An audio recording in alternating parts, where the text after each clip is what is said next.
안녕하십니까, 벨로퍼 조정입니다. 네, 오늘은 이제 우리 모토벨로 제품들 있죠, EN06이란 디스플레이가 들어간 제품들 위주로 설명을 드릴 거예요. 일단은 저희가 이제 에러 코드가 뜨면 제일 먼저 작동이 안 하는 게 가장 큰 문제거든요. 그쵸? 작동을 하는데 에러 코드가 뜨는 건 움직이기 때문에 큰 문제가 없어요, 당장엔. 그쵸? 뭐 배달을 하시든 주행 중에 멈춰버리면 정말 머리가 하얘지는 그런 문제가 많아요. 그쵸? 일단은 뭐 저 같은 경우는 저도 이제 근 3, 4년째 지금 타고 있어요. 그러다 보니까 달리다가 갑자기 전원이 딱 꺼지거나 달릴 때 갑자기 이제 브레이크를 잡았다는 듯이 막 신호가 나와요. 그러면 배선이 끊어졌나, 뭐 어디 패드가 다 닳았나, 막 정신이 없습니다. 그죠? 여러분들도 그럴 거라 생각을 해요. 네, 우선 이제 제가 이 위쪽에 이쯤인가? 네, 이쯤에 이렇게 좀 띄워 놓을게요. 예, 위에 경고등이 이제 뭐 스로틀, 저전압, 모터 고장, 네, 등등 이렇게 해서 쭉 띄워 드릴 거예요. 보면서 같이 설명을 들어보도록 하는 게 좋을 것 같습니다. 첫 번째로 이제 브레이크 표시등 있죠. 동그라미에 느낌표가 돼 있어요. 이거 같은 경우는 EN06 이 자전거에서 브레이크를 꼭 잡은 상태에서 전원을 키면 나오는 게 에러 25가 뜹니다. 이 경우에는 이렇게 잡아서 켜지는 경우도 있는데, 일반적으로 저희가 당할 때는 브레이크를 안 잡아도 25가 뜨는 경우가 많아요. 그래서 이 경우는 어떻게 되냐면 이 사이 공간이 있거든요. 이 사이 공간, 저희 대표님이 찍어주신 영상에도 있어요. 이거는 제가 밑에 하단에 링크를 걸어 둘게요. 2mm 육각 렌즈로 쬐이는 게 있습니다. 그렇게 해결되는 부분도 있고, 이쪽 앞에 이런 단자들이 있어요. 이런 게 접촉이 잘못된 경우도 있고요. 그거 말고도 뭐 브레이크가 다 닳아서 얘가 너무 안으로 들어가면 또 그럴 수도 있어요. 이거 같은 경우는 간단하게 해결할 수 있는 방법은 우리 대표님이 찍어주신 영상 같이 올릴 테니까 그거 보시고 따라해 보시고, 그래도 안 된다 그러면 이제 임시 조치 방법이죠. 매장까지 가야 되니까. 그쵸? 브레이크 하단에 보시면 이런 쪽 있죠. 여기 밑에 브레이크만 잡았을 때 유압선이 하나 있고요, 이 정체모를 선이 하나 있을 거예요. 얇은 선, 유압선은 굵어요. 그리고 센서선은 되게 얇습니다. 브레이크 선이 되게 얇아요. 그 얇은 선을 잘라주거나 좀 길게 자르셔야 돼요. 너무 짧게 자르면 교체를 해야 되는 상황이 생길 수 있어요. 한 중간쯤 잘라가지고 타시면 당장에는 문제가 없어요. 대신 나중에 그 선을 이제 뭐 납땜을 하든지 해서 묶어야 됩니다. 그러니까 수리를 하고 묶으셔야 돼요. 그러다 보면 보긴 싫을 수 있지만 당장엔 탈 수 있는데 지장이 없다라고 말씀을 드릴 수 있고요. 또 이제 이 브레이크 센서 같은 경우에도 필요하신 분들 같은 경우는 제 생각에는 파스 기능만 들어간 자전거는 꼭 필요해요. 왜냐면 페달을 밟을 때 발을 멈춰도 한 2, 3초 정도 구성이 됩니다. 근데 스로틀 같은 경우는 당긴 상태에서 쏙 놓으면 그냥 끝나요. 기능이 끝나버립니다. 그러니까 파스 전용은 필요한데 솔직히 스로틀은 모르겠어요. 필요한지 모르겠습니다. 제 거는 종종 막 떼놓고 타기도 하고 일부러 그렇게 튜닝하기도 해요. 뭐 판단은 여러분의 몫이고요. 그런 식으로 센서가 굳이 없어도 작동을 하기 때문에 한번 잘라주시면 좋을 것 같아요. 필요에 따라서 잘라주시거나 뭐 센서를 이격시키거나 그런 식으로 방법을 쓰시면 될 것 같고, 네, 다음 이 스로틀 레버 있죠. 그러니까 이 동그라미 원통에 화살표가 감겨있는 모양이 있어요. 그쵸, 위에. 그 모양을 보시면 원통에 화살표가 있기 때문에 돌아가는 느낌이 들죠. 어떻게 보면 열선 같기도 하고요. 그쵸? 스로틀 고장이에요. 이게 흔하진 않습니다. 정말 흔한 증상은 아닌데, 이 친구 문제예요. 이 돌리는 거.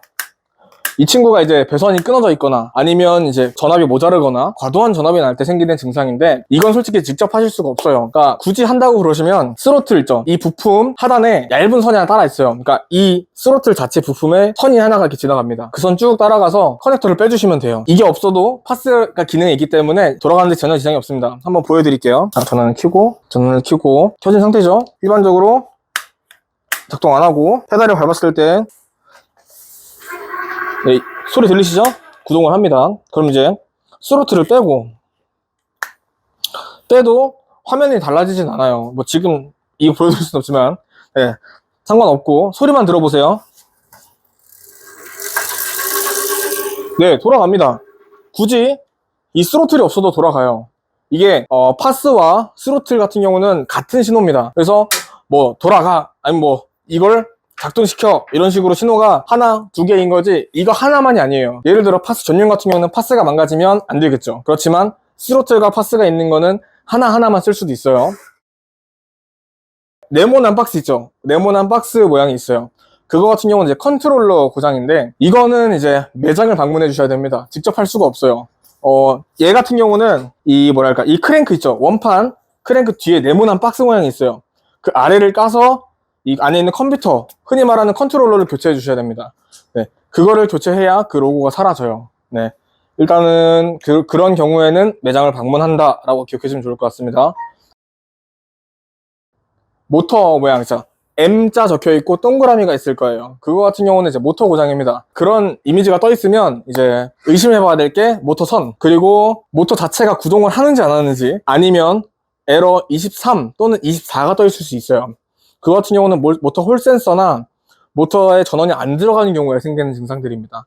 그러니까 이런 이미지만 떠 있으면 아마 모터 선일 거예요. 근데 뭐 23 또는 24라고 숫자가 적혀 있으면 모터를 까야 됩니다. 네, 까거나 배선 문제거나 둘 중 하나예요. 그래서 지금 이쪽이 보일지 모르겠지만 이 하단에 체인 쪽 있죠. 체인 있는 쪽에 선이 하나 이렇게 나옵니다. 그 선을 따라가면 양쪽에 이렇게 묶여있는 방식이에요. 이게 묶여있는 방식인데 그거를 다시 한번 껴보시는 겁니다. 화살표가 있는 상태에서 딱 맞아야 돼요. 공간이 벌어지면 같은 증상이 일어날 수 있기 때문에 확인하시면 좋을 것 같습니다.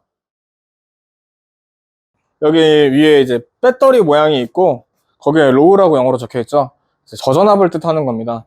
이것도 뭐 다른 제품 같은 경우는 뭐 하이, 로우 이런 식으로 나눠서 하는데 이 제품 같은 경우는 이제 로우만 지금 나와 있는 것 같아요.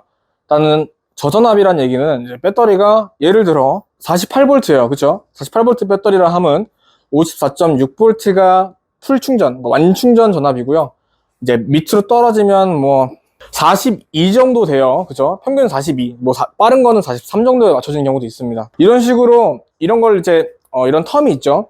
그런 텀에서 더 아래에 내려왔을 때, 그러니까 42V보다 더 아래에 있을 때가 저전압입니다. 그러니까, 예를 들어 쟀는데 32V, 31V, 18V 이런 식으로 나와요. 그런 거는 배터리가 완전히 수명을 다했거나, 또는 배터리가 점검이 필요한 상태라고 보시면 됩니다. 그러니까 얼마 안 됐을 때 그런 증상이 일어나면, 배터리를, AS를 맡기든 그런 식으로 진행이 필요하고요.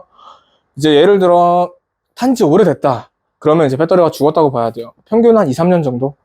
그런 후에 문제가 생기면 거의 그냥 죽었다고 보는 게 맞아요. 물론 점검을 해보는 것도 맞는데 그러니까 타는 분들이 생각하셨을 때 원래 타는 거에 한 반밖에 못 가요. 원래 타는 거에 막 3분의 1도 못 가. 그러면 거의 죽었다고 판단이 됩니다. 이제 어느 정도 효율이 떨어진다라고 표현을 하는데요. 그러니까 만약에 제가 타는 자전거가 100km를 갈 수가 있어요. 그러면 그 100km에 20km 또는 10km밖에 못 간다 그러면 심각한 상태고요. 제가 만약에 100km를 가는데 그 중에 80km, 한 70km 떨어졌다. 그럼 이걸 효율이 떨어졌다고 합니다. 이거 같은 경우는 이제 배터리 밸런싱을 한번 보면 돼요. 그렇게 되는 경우도 있고 안 되는 경우도 있습니다. 이게 만능은 아니에요. 이제 마지막으로 에러 30. 제가 최근에 XT7 프로 3 제품 이제 수리를 했었는데요. 에러 30이 들어온다고 이제 한번 오셨어요. 그래서 한참 추운 겨울날에 이제 눈을 한참 맞고 오셨는데 까보니까 결국에는 파스 문제였습니다. 파스가 이제 물에 하도 많이 닿아가지고 파스가 죽어버린 상태였어요. 그래서 에러 30이 나왔습니다. 이 경우에 이제 본사에 이제 통신 이상이라고 나와 있어요. 본사에서 말하는 에러 코드는 에러 30 통신 이상이라고 적혀 있습니다. 이 경우에는 쭉 내려오는 이런 배선 있죠. 이쪽에서 보시면 쭉 내려오는 배선, 이걸 통틀어서 메인 배선 또는 통합 배선이라고 합니다. 이게 배선이 이렇게 나눠져 있죠. 이런 식으로 한 가닥이 올라와서 쭉 나눠지는 걸 보고 메인 배선 또는 통합 배선이라고 합니다. 이 배선 자체에 문제가 있는 경우도 있어요. 그러니까 이게 들어가면서 안에 컨트롤러랑 딱 맞아줘야 되는데 그게 안 맞으면 이런 증상이 일어날 수도 있고요. 또는 아까처럼 그러니까 이상 증상 또 이상 전압이 나왔을 때 그런 경우도 있어요. 스로틀이나 이런 파스는 평균 한 4V에서 5V 정도 들어가는 것 같아요. 그걸 넘어버리면 또는 충족하지 못해주면 이런 식으로 이상 증상을 이렇게 띄워줘요. 근데 이번 거 같은 경우는 파스 문제였고요. 그게 아니어도 뭐 이런 통합 배선 뭐 등등등 이런 문제일 수도 있어요. 그러니까 만약에 에러 30이 나왔다. 근데 내가 지금 갈 수가 없다. 수리점에 갈 수가 없다. 그러면 이제 배선을 하나하나 다 뜯어보는 겁니다. 뜯고 붙이고 하면서 대신 이걸 그냥 잡아당기면 끊어지고요. 끝에 그러니까 배선이 이런 식으로 방수 커버가 돼 있어요. 여기가 좀 더 두껍죠? 화살표도 이렇게 있습니다. 이 부분을 같이 잡아당겨 주셔야 돼요. 이 끝부분만 잡아당기면 끊어져요. 이거 유의하시고 가까이 잡은 상태에서 빼주시면 돼요. 이런 식으로 빼고 끼고 아래쪽에 빠진 거 없는지 끊어진 거 없는지 확인을 해주시면 좀 더 나을 것 같습니다. 이런 식으로 저희가 이제 경험할 수 있는 여러 가지 에러 코드가 있어요. 다음에는 제가 이제 퀄리 제품을 설명드릴 건데 아마 그 제품도 거의 비슷할 겁니다. 이런 식으로 증상이 정말 많아요. 우리가 다 알 수도 없고 다 알기엔 너무 많은 정보들이 많습니다. 그래서 제가 설명한 거 이외에도 뭐 이런 증상이 있다더라, 뭐 이런 증상이 있었다 등등 해서 밑에 댓글 남겨주시면 제가 바로바로 확인해서 답글을 달아드릴게요. 우리 모두가 이제 전기자전거 타면서 그런 일이 없도록 네, 같이 이제 확인하고 점검하고 이런 식으로 진행이 좀 좋을 것 같습니다. 네, 지금까지 벨로퍼 조짐이었고요. 네, 구독과 좋아요 꼭 부탁드리고 영상 시청해주셔서 감사합니다.